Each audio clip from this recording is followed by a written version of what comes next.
अब तक हमने जो पढ़ा था वो संकुल यौगिक या जो उपसंयोजन यौगिक है उनके बारे में हमने अध्ययन किया।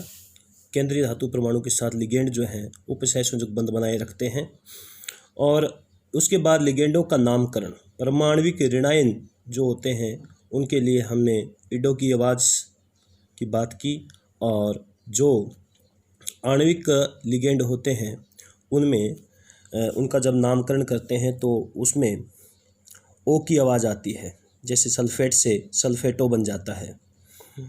तो इस प्रकार हमने लिगेंड के नामकरण की बात की। आगे की जो लिगेंड्स हैं, जो उदासीन लिगेंड है, उनके भी अलग अलग नाम है, तो वो अपने को अध्ययन करना पड़ेगा। और यहाँ लिगेंडों का वर्गीकरण देख रहे हैं हम, और ये वर्गीकरण जो है दाता परमाणुओं की संख्या के आधार पर है। लिगेंड्स का जो वर्गीकरण है वो दाता परमाणुओं की संख्या के आधार पर है।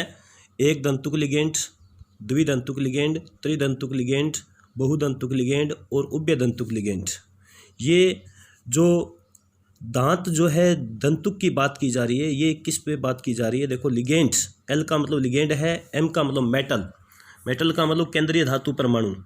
केंद्रीय धातु परमाणु को यह दाता लिगेंड जो है 2 इलेक्ट्रॉन देता है, जिससे उपसंयोजक बंध बनता है। तो इस उपसंयोजक बंध को हम एक दांत कहेंगे, इसको हम एक दांत बोलते हैं। ठीक है, तो इस आधार पे हमारे एक दंतुक, द्विदंतुक, त्रिदंतुक, बहुदंतुक, उभयदंतुक लिगेंड्स हैं जिनका अध्ययन हमने करना है। और इसके बाद एक दंतुक लिगेंड क्या होते हैं?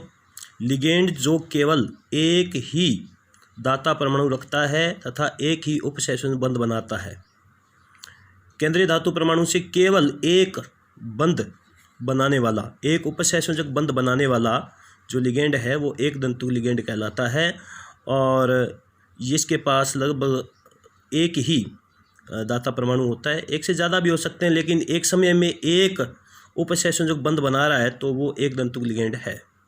जैसे हमने अध्ययन किया है कि क्लोराइडो, Cl minus, ब्रोमाइडो, iodido, fluorido, ऑक्साइडो, oxygen -2, नाइट्राइडो। तो ईडो की आवाज़ आ रही है, परमाणविक ऋणायन है ये। उसके बाद जो Cn माइनस है, साइनो, ओ की आवाज़ आएगी, आणविक लिगेंड है, आणविक ऋणायन है, आइसोसाइनो, सल्फेटो, सल्फाइटो, नाइट्राइटो। उसके बाद में नाइट्राइटो एन। यदि यहाँ पर नाइट्रोजन उपसंयोजक बंध बनाता है तो ये नाइट्राइटो एन है, और यही NO2 यदि ऑक्सीजन यहाँ पे बंध बनाता है तो ये नाइट्राइटो O बोला जाएगा। इसके अलावा फॉस्फेटो, फॉस्फाइटो, परऑक्सो, हमने पेरोक्साइड पढ़ा है जिससे परऑक्सो बन गया, सुपर ऑक्साइड पढ़ा है जिससे सुपर ऑक्सो बन गया। कुछ उदासीन लिगेंड और देखते हैं अपने, जैसे अमोनिया, इसका लिगेंड नाम जो है, उदासीन लिगेंड है ये, इसका लिगेंड नाम जो है एमीन होगा। इसके अलावा वाटर, एक्वागार्ड सुना होगा आपने, तो इसका जो लिगेंड नाम है वो एक्वा है, वाटर का लिगेंड नाम एक्वा होता है।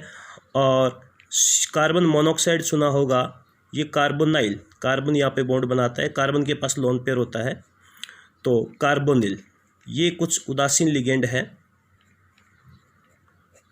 उदासीन लिगेंड है, आप देख सकते हैं। Phosphato, phosphito, peroxo, superoxo, ammine, aqua, carbonyl. इधर हमने पढ़े chlorido, bromido, iodido, fluorido, oxido, nitrido, cyano, isocyano, sulphato, sulphito, nitrato, nitrito N और नाइट्राइटो ओ। जब ऑक्सीजन उपसंयोजक बंध बनाता है तो नाइट्राइटो ओ, नाइट्रोजन बनाता है तो नाइट्राइटो एन। इसके अलावा हमारे पास है दूसरा द्विदंतुक लिगेंड। ऐसे लिगेंड जो एक साथ 2 उपसंयोजक बंध बनाते हैं, ऐसे लिगेंड्स जो एक साथ 2 उपसंयोजक बंध बनाते हैं द्विदंतुक लिगेंड कहलाते हैं। और इसका जो एग्जाम्पल है, उदाहरण जो है,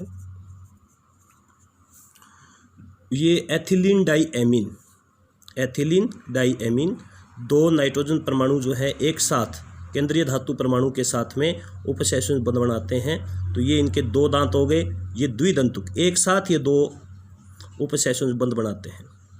एथिलीन डाईएमीन का जो संकेत है वो EN रहेगा। जैसे ही हम कोई संकुल लिखेंगे, जैसे कोबाल्ट के साथ लिखते हैं EN की थ्राइस, इस तरह से हम कोई संकुल लिखेंगे तो उसमें EN का मतलब होगा एथिलीन डाईएमीन, यानी हमें ये स्ट्रक्चर याद रखनी पड़ेगी कि एथिलीन डाईएमीन क्या होता है, EN का मतलब क्या होता है यहाँ पे। तो ये एक द्विदंतुक लिगेंड का उदाहरण दिया। इसके बाद और भी द्विदंतुक लिगेंड हम पढ़ेंगे। और जैसे एक द्विदंतुक लिगेंड की हम बात करते हैं, ऑक्जेलिक एसिड आपने पढ़ा है या पढ़ेंगे। ये ऑक्जेलेटो की स्ट्रक्चर है, दैट इज ऑक्जेलेटो की स्ट्रक्चर है ये। ऑक्जेलेटो को हम यूँ लिख सकते हैं C2O4-2। कई बार ऐसे भी लिखा होता है यौगिक में, अणुसूत्र में, या फिर OX-2। इसका नाम है ऑक्जेलेटो। तो आवेश भी ध्यान में रखना पड़ेगा, लिगेंड्स की संरचना भी ध्यान में रखनी पड़ेगी, ये बहुत ज़रूरी है, तभी ये लेसन हम कर पाएंगे। तो द्विदंतुक लिगेंड जो एक साथ 2 उपसहसंयोजक बंध बनाते हैं, जैसे ये ऑक्सीजन माइनस वाले 2 उपसहसंयोजक बंध एक साथ बनाएंगे, किसी मेटल के साथ में, किसी केंद्रीय धातु परमाणु के साथ में। M का मतलब मेटल और उस पर कुछ N आवेश होगा। Thank you.